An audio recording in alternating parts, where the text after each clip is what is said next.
Hello friends, welcome to maths in depth. दोस्तों, operating system की इस वीडियो में हम डिस्कस करेंगे डेडलॉक के बारे में। सो आइए एक एग्जांपल के जरिए आपको समझाता हूं कि डेडलॉक किस सिनेरियो में होता है, फिर हम डेडलॉक के डेफिनेशन को देखेंगे। तो दोस्तों, डेडलॉक को समझने के लिए यहाँ पर मैं एक छोटा सा एग्जाम्पल लेता हूँ जिसमें मेरे पास दो प्रोसेस है, P1 एंड प्रोसेस P2। और यहाँ पर दो रिसोर्सेस है जिनका यूज ये दोनों प्रोसेस कर रहे हैं। ये रिसोर्सेस हैं एक फाइल, एक कोई रैंडम फाइल है जो process P1 and P2 use करना चाहते हैं, और एक प्रिंटर है। दोस्तों, यहाँ पर मैं अज्यूम कर रहा हूँ कि ये जो प्रिंटर है एट प्रेजेंट असाइन किया गया है प्रोसेस P2 को, यानी प्रोसेस P2 के पास उस प्रिंटर का एक्सेस है और वो प्रिंटर को तब तक नहीं छोड़ेगा जब तक उसका वो पूरी तरह से यूज ना कर दे।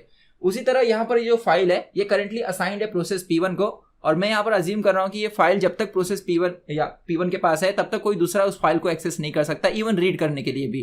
तो यहाँ पर दोस्तों ये जो फाइल है ये असाइंड है करंटली प्रोसेस P1 को। अब हम यहाँ पर एक सिनेरियो कंसीडर करेंगे। मान लीजिए कि जो प्रोसेस P2 है जिसको ये प्रिंटर का एक्सेस दिया गया है, उसे इस फाइल का एक्सेस चाहिए ताकि इस फाइल को उस प्रिंटर पे वो प्रिंट करा सके। लेकिन दोस्तों, क्योंकि ये फाइल प्रोसेस P1 के पास है तो ये प्रोसेस जो P2 है इसे उसका एक्सेस मिलेगा नहीं। तो इसलिए जो प्रोसेस P2 है इसे वेट करना पड़ेगा इस फाइल के लिए जब तक ये प्रोसेस P1 रिलीज ना कर दे। तो ये प्रोसेस P2 वेट करेगा इस फाइल के लिए। दूसरी ओर दोस्तों, जो प्रोसेस P1 है उसे ये फाइल तो देके रखी है, लेकिन सपोज उसे उस प्रिंटर पे प्रिंट कराना है, लेकिन वो प्रिंटर का एक्सेस किसके पास है? हमारे प्रोसेस P2 के पास। इसलिए जो प्रोसेस P1 है ये वेट करेगा यहाँ पर किसके लिए? उस प्रिंटर के लिए। तो यहाँ पर क्या हो रहा है कि दोनों के दोनों process P1 and process P2 wait कर रहे हैं एक ऐसे इवेंट के लिए जो कभी होगा ही नहीं। ये पूरी तरह से लॉक हो चुका है। अगर यहाँ पर दोस्तों आप ध्यान से देखोगे तो जो हमारे पास प्रोसेस P1 है वो वेट कर रहा है प्रोसेस P2 के लिए कि P2 भाई प्रिंटर को छोड़े, और जो P2 है वो वेट कर रहा है P1 के लिए कि P1 इस फाइल को छोड़े।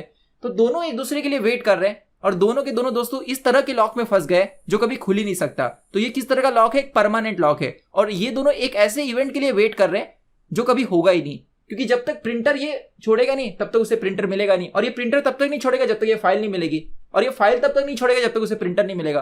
तो दोनों फंस चुके हैं। तो इस तरह के दोस्तों लॉक को हम कहते हैं डेडलॉक। डेडलॉक मतलब प्रोग्रेस पूरी तरह से रुक चुकी है, कुछ भी अब सिस्टम में हो नहीं रहा है। मतलब जो सेट ऑफ प्रोसेसेस है वो इस तरह लॉक हो चुके हैं, इस तरह सर्कुलर लॉक बना रहे हैं कि वो सारे के सारे दोस्तों कोई भी प्रोग्रेस आगे नहीं कर रहे। मतलब वहां पे आप क्लियरली इस पूरे सिनेरियो में देख सकते हैं कि दोनों के दोनों प्रोसेस एक ऐसे इवेंट के लिए वेट कर रहे हैं जो कभी भी नहीं होगा।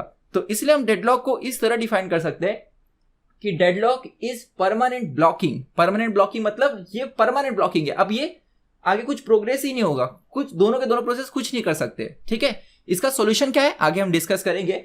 सो deadlock is permanent blocking of a set of processes that either compete for system resources. जैसे यहाँ पर दोनों के दोनों प्रोसेस किसके लिए कंपीट कर रहे हैं? फाइल के लिए और प्रिंटर के लिए, दोनों सिस्टम रिसोर्सेस हैं, और कम्युनिकेट विथ ईच अदर। आगे मैं आपको दोस्तों ये जो लास्ट वाली लाइन लिखी गई है इसके बारे में बताऊंगा जब हम इंटर प्रोसेस कम्युनिकेशन पढ़ेंगे, कि कभी कभी ऐसा भी हो सकता है कि एक प्रोसेस तब तक वेट करेगा जब तक दूसरे प्रोसेस का उसे मैसेज नहीं मिल जाता। तो प्रोसेस के बीच में कम्युनिकेशन भी हो सकता है। अब जरूरी नहीं कि ये जो प्रोसेस है ये फाइल के लिए वेट करे, ये प्रोसेस किसी मैसेज के लिए भी वेट कर सकता है जो दूसरा प्रोसेस सेंड करेगा। ठीक है, तो ऐसा भी हो सकता है कि P1 P2 के मैसेज के लिए वेट कर रहा है और P2 P1 के मैसेज के लिए वेट कर रहा है। अब ये मैसेजेस कैसे कम्युनिकेट होते हैं ये आगे हम डिटेल में देखने वाले, टेंशन मत लीजिए। मुझे लग रहा है आपको इतना तो समझ गया होगा कि डेडलॉक मतलब होता क्या है। ठीक है, इस तरह की वेटिंग जो परमानेंट ब्लॉकिंग क्रिएट करती हो। और यहां पर दोस्तों अगर हम इस पूरे सिनेरियो को ऑब्जर्व करें ना, तो अगर मुझे डेडलॉक को डिफाइन करना हो कि भाई अगर किसी सिनेरियो में डेडलॉक है तो उसकी क्या क्या प्रॉपर्टीज होगी, मतलब उस सिनेरियो में ऐसे क्या क्या वहां पर आपको इवेंट्स दिखेंगे जो डेडलॉक को पूरी तरह से कैरेक्टराइज कर रहे हैं, डेडलॉक को पूरी तरह से डिफाइन कर रहे हैं। आई होप मैं जो आपको बोल रहा हूँ समझ में आ रहा है कि दोस्तों अगर मेरे पास किसी सिनेरियो में डेडलॉक है, फॉर एग्जांपल मेरे पास n नंबर ऑफ प्रोसेसेस है, वो सारे के सारे प्रोसेस डेडलॉक में फंसे हुए हैं, इसे मैं डिफाइन कैसे करूं? एक तो ये डेफिनेशन हो गई। अब कैरेक्टरिस्टिक के हिसाब से कैसे डिफाइन करूं? मतलब क्या ये पूरे सेट ऑफ लॉकिंग को देखकर, यहाँ पे जो भी मेरे पास प्रोसेस है, set of process and set of resources, इनकी लॉकिंग को देखकर मैं क्या कुछ प्रॉपर्टीज बता सकता हूं कि भाई अगर फलाना इवेंट में प्रोसेस सारे वेट कर रहे हैं और उसमें ये कैरेक्टरिस्टिक्स मुझे दिख रही है, मतलब वहां पे डेडलॉक है। यहां पर तो मुझे देखना पड़ा ना कि भाई हाँ इस पे वेट कर रहा है, इस पे वेट कर रहा है, इससे वेट कर रहा है, इस पे वेट कर रहा है, तो इस तरफ फंस चुके हैं इसलिए डेडलॉक है। लेकिन हर तरह के दोस्तों ऐसे वेटिंग जो दिख रही है आपको सर्कुलर, ये डेडलॉक हो ऐसा जरूरी नहीं है, आगे मैं इस चीज को बताऊंगा। तो आइए पहले मैं आपको ये बताता हूं कि ये पूरे के पूरे डायग्राम में चार ऐसी कौन सी प्रॉपर्टी है जो डेडलॉक को डिफाइन कर रही है। अगर वो दोस्तों प्रॉपर्टी किसी भी इवेंट में आपको दिखे तो समझिएगा वहां पर डेडलॉक हो सकता है। सो आइए पहले हम उन 4 प्रॉपर्टीज को देखते हैं। सो दोस्तों अभी आपने देखा कि इस एग्जांपल में क्या हो रहा था कि प्रोसेस P1 जो है उसे फाइल का एक्सेस मिला हुआ है और वो वेट कर रहा है प्रिंटर के लिए, मतलब उसने कुछ रिसोर्सेस लेकर रखे, होल्ड करके रखे हैं और वो कुछ और रिसोर्सेस के लिए वेट कर रहा है। तो इस प्रॉपर्टी को हम कहते हैं होल्ड एंड वेट। तो जब भी किसी सिनेरियो में डेडलॉक होगा तो वहां पर होल्ड एंड वेट कंपलसरी होगा ही होगा, मतलब बिना होल्ड एंड वेट के डेडलॉक कभी हो नहीं सकता। तो इसलिए अगर कोई भी सिनेरियो में डेडलॉक है तो वहां पर जो मैंने अभी बताया आपको क्या, होल्ड एंड वेट, ये प्रॉपर्टी वहां पर होगी। मतलब प्रोसेस, हर एक प्रोसेस जो है वो होल्ड एंड वेट को सेटिस्फाई करता होगा, ठीक है। और कैसे हम होल्ड एंड वेट को डिफाइन कर सकते हैं कि a process holding at least one resource, मतलब एटलीस्ट एक ऐसा रिसोर्स तो वो होल्ड करके रखेगा and is waiting to acquire additional resources held by other processes. तो यहाँ पर उसने कुछ रिसोर्स लेकर रखा है, एटलीस्ट वन रिसोर्स होल्ड करके रखा है, जैसे यहाँ पर प्रोसेस P1 ने फाइल लेकर रखा है और वो वेट कर रहा है किसके लिए, सम अदर रिसोर्सेस जो किसी और प्रोसेस ने लेकर रखा है। समझे, देखो किसी, यहाँ पर आप समझ में, आपको ये समझना चाहिए कि होल्ड एंड वेट का मतलब एक्चुअली में क्या है, उसने खुद कुछ रिसोर्सेस लिया है और जिसके लिए वो वेट कर रहा है ना, वो किसी और ने होल्ड करके रखा है। मतलब यहाँ पर आप देखोगे कि प्रोसेस P1 ये फाइल को लेकर रखा है और प्रिंटर के लिए वेट कर रहा है, लेकिन जो प्रिंटर है वो किसी और ने लेकर रखा है पहले से। यहाँ पर जिस चीज के लिए वो वेट कर रहा है वो रिसोर्स दोस्तों किसी और ने लेकर रखा है, ये यहाँ पर होना जरूरी है। ओके, तो इसे हम क्या कहेंगे, होल्ड एंड वेट। फिर हम दूसरे अगर सिनेरियो में यहाँ पर अगर ध्यान से देखें कि अगर यहाँ पर दोस्तों इसी को अलग तरीके से देखा जाता कि यार ये जो प्रोसेस P2 है, सपोज ये एट द सेम टाइम ये फाइल का यूज कर पाता, मतलब जब प्रोसेस P1 जो है इस फाइल को यूज कर रहा है उसी समय अगर प्रोसेस P2 भी यूज कर पाता, मतलब अगर साइमल्टेनियस एक्सेस यहाँ पर अलाउ होता तो प्रोसेस P2 को वेट नहीं करना पड़ता। ये पूरी लूपिंग क्यों बनी, क्योंकि यहाँ पर दोस्तों एक रिसोर्स को एट अ टाइम एक ही प्रोसेस यूज कर पा रहा है और इस प्रॉपर्टी को हम कहते हैं म्यूचुअल एक्सक्लूजन।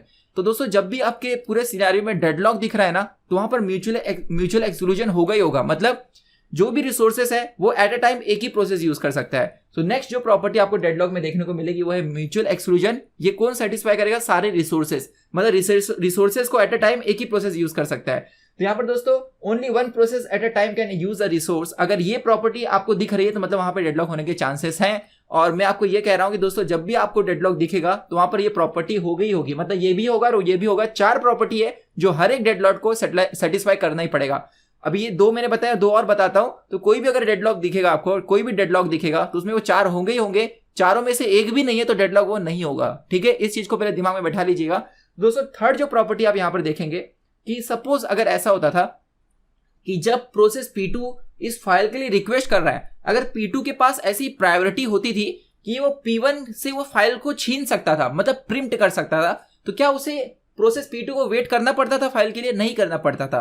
तो अगर P2 के पास हायर प्रायोरिटी होती थी उस फाइल को वहां पर प्रिंट कर दे के लिए P1 से, तो दोस्तों ये पूरी लूप बनती ही नहीं थी। अगर कोई प्रोसेस दूसरे से वो चीज छीन ले, वैसे अगर दोस्तों जो P1 है अगर वो प्रिंटर छीन ले किससे, P2 से, तो उसे वेट क्यों करना पड़ता, तो वह लूप बनती ही नहीं थी। इसलिए जो लूप बन रही है उसका वन ऑफ द रीजन क्या है, नॉन प्रीएम्पशन, मतलब जो प्रोसेस है वो दूसरे से रिसोर्सेस छीन नहीं पा रहे हैं। तो इसलिए अगर दोस्तों अगर हमारे पास डेडलॉक दिख रहा है तो वहां पर तीसरी जो प्रॉपर्टी है वो है नॉन प्रीएम्पशन। नॉन प्रीएम्पशन क्या कहता है, a resource can be released only voluntarily, voluntary मतलब खुद से, बाय द प्रोसेस, मतलब प्रोसेस जिस रिसोर्स को लेकर रखा है वो खुद जब वो चाहेगा तब वो रिलीज करेगा, उसे जबरदस्ती आप प्रिंट या छीन नहीं सकते। Okay, after that process has completed it's task, ठीक है, मतलब जब प्रोसेस अपना टास्क कंप्लीट कर लेगा तब वो खुद से उस रिसोर्स को छोड़ेगा, बीच में आप उसके रिसोर्स को छीन नहीं सकते। अगर आप छीन ले रहे हो मतलब वहां पर दोस्तों डेडलॉक नहीं होगा, ठीक है। डेडलॉक इसलिए हो रहा है क्योंकि एक प्रोसेस दूसरे रिसोर्स के लिए वेट कर रहा है जो किसी और ने लेकर रखा है, और अगर वो छीन लेता था तो काय को वेट करता था, तब ये लूप बनता ही नहीं था। आई होप सबको क्लियर है ये।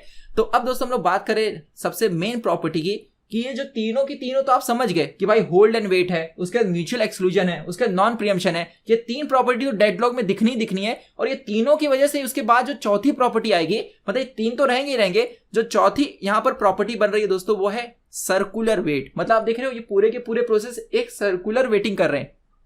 तो सर्कुलर वेटिंग का मतलब दोस्तों क्या हुआ, एक साइकिल बन रहा है। देखो पहले ये फाइल इसको देके रखा है, प्रोसेस P1 वेट कर रहा है इस प्रिंटर के लिए, प्रिंटर हमने यहां पर देकर रखा है P2 को, P2 वेट कर रहा है इस फाइल के लिए। तो कैसी वेट, ये साइकिल है पूरी, एक सर्कल है, राइट। सर्कुलर आपको वेटिंग दिख रही है, ठीक। अगर हम इसे प्रोसेस डायग्राम से समझे, अगर रिसोर्सेज निकाल भी दे तो जो P1 है वो वेट कर रहा है P2 के लिए कि P2 छोड़े भाई प्रिंटर को, और P2 वेट कर रहा है P1 के लिए कि P1 फाइल को छोड़े। तो ये कैसी वेटिंग है प्रोसेस के बीच में, सर्कुलर वेटिंग है। तो इसलिए जो फोर्थ जो सबसे मेन यहां पर दोस्तों प्रॉपर्टी है हमारे डेडलॉक की, वो क्या है, वो है हमारे पास सर्कुलर वेट। और सर्कुलर वेट क्या कहता है, ध्यान से देखिएगा, there exist a set P1 P2 up to Pn, मतलब n नंबर ऑफ प्रोसेस है of waiting processes such that P1 is waiting for a resource that is held by P2, मतलब P1 P2 के लिए wait कर रहा है, P2 wait कर रहा है P3 के लिए, P3 वेट कर रहा है P4 के लिए, and so on Pn-1 wait कर रहा है Pn के लिए, और फाइनली Pn वेट कर रहा है फिर से P1 के लिए। मतलब इसे हम कुछ इस तरह समझ सकते हैं कि यार P1 जो है वो P2 के लिए वेट कर रहा है, P2 जो है P3 के लिए वेट कर रहा है, और ऐसे करते करते Pn-1 जो है दोस्तों वो वेट कर रहा है हमारे Pn के लिए, और जो Pn है वो वेट कर रहा है फिर से P1 के लिए। तो ये पूरी क्या बन जा रही है, साइकिल बन जा रही है।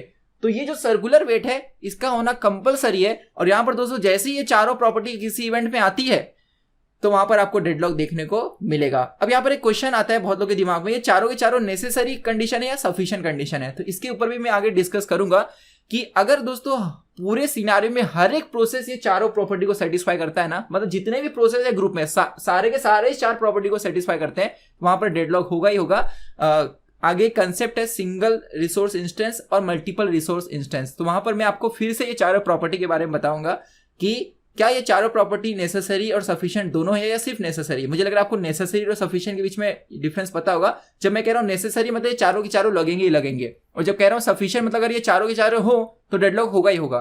तो इसके बारे में हम और डिटेल में डिस्कस करेंगे जब मैं आपको रिसोर्स एलोकेशन ग्राफ बताऊंगा। लेकिन अभी आपको ये समझना है कि चारों प्रॉपर्टी नेसेसरी है, मतलब ये चारों, अगर किसी इवेंट में डेडलॉक दिख रहा है आपको, किसी भी इवेंट में डेडलॉक है, तो ये चारों के चारों प्रॉपर्टी आपको वहां पर देखने को मिलेंगी। ओके, तो आई होप दोस्तों आपको पूरा ये अच्छे से क्लियर हो गया कि डेडलॉक किसे कहते हैं और डेडलॉक के सिनारियो में वो कौन सी चार प्रॉपर्टीज है जो आपको देखने को मिलेंगी। तो अगर दोस्तों आपको ये चार इवेंट दिख रहे हैं, मतलब hold and wait, mutual exclusion, non preemption, circular wait, ठीक है, तो समझिएगा वहां पर डेडलॉक हो सकता है। सो दोस्तों मिलते हैं नेक्स्ट वीडियो में, जहां पर हम लोग थोड़ा सा डिस्कस करेंगे रिसोर्स के टाइप के बारे में, क्योंकि जहां के आप इस पूरे सिनारियो को देखेंगे तो जो प्रोसेसेस है वो वेट किसके लिए कर रहे हैं, किसी रिसोर्स के लिए। तो आइए समझते हैं रिसोर्स कितने टाइप के होते हैं, और एक छोटा सा हम सिनेरियो लेंगे और समझेंगे कि डेडलॉक होने के लिए मैक्सिमम नंबर ऑफ रिसोर्सेज कितने चाहिए होंगे, मिनिमम नंबर ऑफ रिसोर्सेज कितने चाहिए होंगे अगर हमारे पास n नंबर ऑफ प्रोसेस है। तो दोस्तों ये हम नेक्स्ट वीडियो में कवर करेंगे। बहुत बहुत धन्यवाद।